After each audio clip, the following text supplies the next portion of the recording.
tengah padang tandus yang membentang antara sungai Eufrat dan gurun Syam, debu-debu beterbangan menyambut langkah ribuan pasukan. Di hadapan mereka bukan musuh dari Romawi atau Persia, tapi sesama Muslim.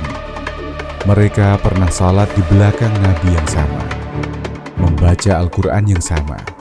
Namun hari itu, mereka saling menatap dari ujung mata pedang. Itulah Perang Siffin, sebuah peristiwa memilukan dalam sejarah Islam. Pertempuran yang menguji iman, politik, dan persatuan umat. Sebuah babak awal dari perpecahan besar yang akan mengguncang dunia Islam selama berabad-abad.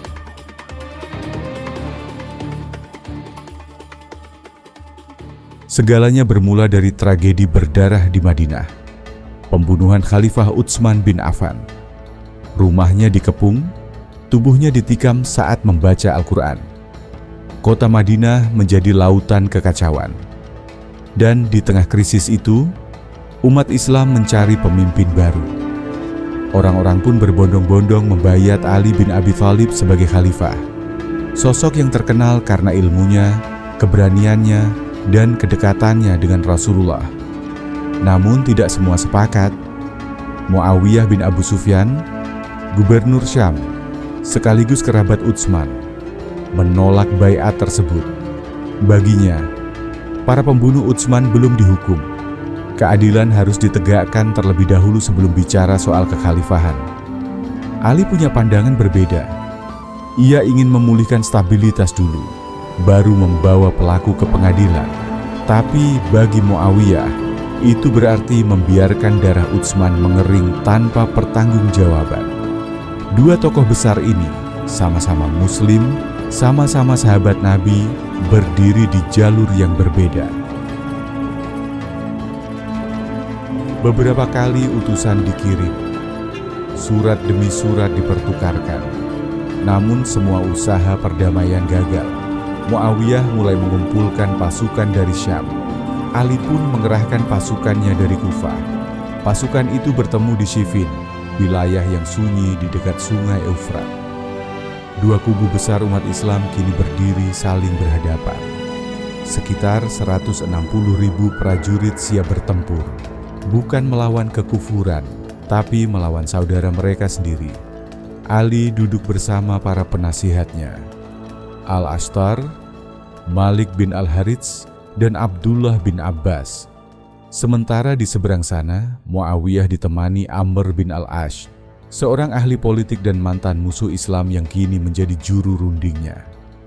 Ali berkata, "Aku tidak menginginkan darah ditumpahkan. Tapi jika kebenaran harus ditegakkan dengan pedang, maka biarlah sejarah yang menjadi saksinya." Awalnya, pertempuran hanya berupa duel satu lawan satu. Tapi hari demi hari, ketegangan meningkat. Serangan kecil berubah menjadi bentrokan besar. Tanah Siffin yang kering berubah menjadi merah oleh darah para syuhada. Al-Ashtar, panglima pasukan Ali, memimpin dengan keberanian luar biasa. Ia mengayunkan pedangnya menembus barisan Syam, meneriakkan takbir. Sementara pasukan Muawiyah dipimpin oleh tokoh-tokoh pemberani seperti Habib bin Maslamah dan Abdurrahman bin Khalid. Teriakan-teriakan Allahu Akbar terdengar dari kedua belah pihak. Sebuah pemandangan tragis, karena keduanya menyebut nama yang sama untuk membunuh saudara seiman mereka. Pada malam hari, suasana sunyi, tapi tidak ada tidur. Hanya suara lirih dari tenda ke tenda, para sahabat Nabi yang kini berada di dua sisi perang, menangis dalam gelap. Setelah berhari-hari bertempur, pasukan Muawiyah mulai terdesak. Ali hampir mencapai kemenangan. Tapi di tengah kekacauan itu, Amr bin Al-Ash menyarankan sebuah tipu muslihat. "Angkat mushaf, tunjukkan bahwa kita ingin Al-Quran sebagai hakim," katanya. Maka ratusan mushaf diangkat tinggi-tinggi di ujung tombak. Suara pun bergema, "Jangan perang, biarkan Al-Quran yang memutuskan." Pasukan Ali bimbang. Sebagian besar, terutama kaum Qurrah, Para penghafal Al-Quran menolak melanjutkan perang.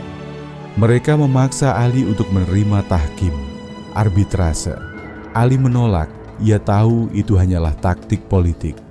Tapi tekanan dari dalam pasukannya sendiri terlalu kuat. Akhirnya Ali setuju. Ya ma'asyar al-muslimin, laqad ra'aytum ma kana fi yawmikum al-madi, ma qad faniya fihi min al-'araq, fala qad yubligh ash-shahid minkum al-ghaya. Nahnu iltaqayna ghadan, innahu lafadaa'u al-'arab. Allah, la'in balagtu min as-sinni ma sha'a Allah wa la ablugha ma ra'aytu min hada. Dua orang ditunjuk sebagai penengah, Abu Musa al-Asy'ari dari pihak Ali dan Amr bin al-Ash dari pihak Muawiyah. Pertemuan dua juru damai dilakukan di Dumatul Jandal. Abu Musa dikenal jujur namun lugu, sementara Amr bin al-Ash terkenal cerdas namun licik. Dalam sebuah adegan yang terkenal dalam sejarah, Abu Musa berdiri di hadapan umat dan berkata, "Aku memecat Ali dan Muawiyah agar kita bisa memilih pemimpin baru." Kemudian Amr berdiri dan berkata, "Aku setuju memecat Ali dan aku menetapkan Muawiyah sebagai khalifah." Umat pun gempar. Ali dan pengikutnya merasa dikhianati. Kekecewaan terhadap tahkim begitu besar. Sekelompok pendukung Ali merasa ia telah melakukan dosa besar karena membiarkan hukum manusia menggantikan hukum Allah. Mereka pun keluar dari barisan Ali dan menyebut diri mereka sebagai Khawarij.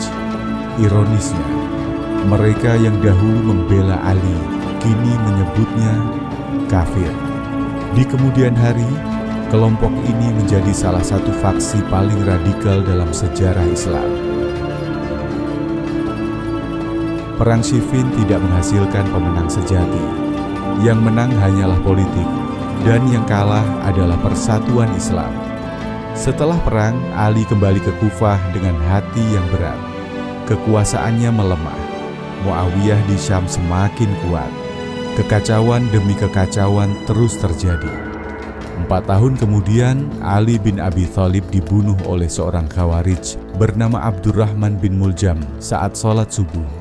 Dan tak lama setelah itu, Muawiyah mengukuhkan dirinya sebagai khalifah dan mendirikan dinasti Umayyah, kekhalifahan Islam pertama yang diwariskan secara turun-temurun.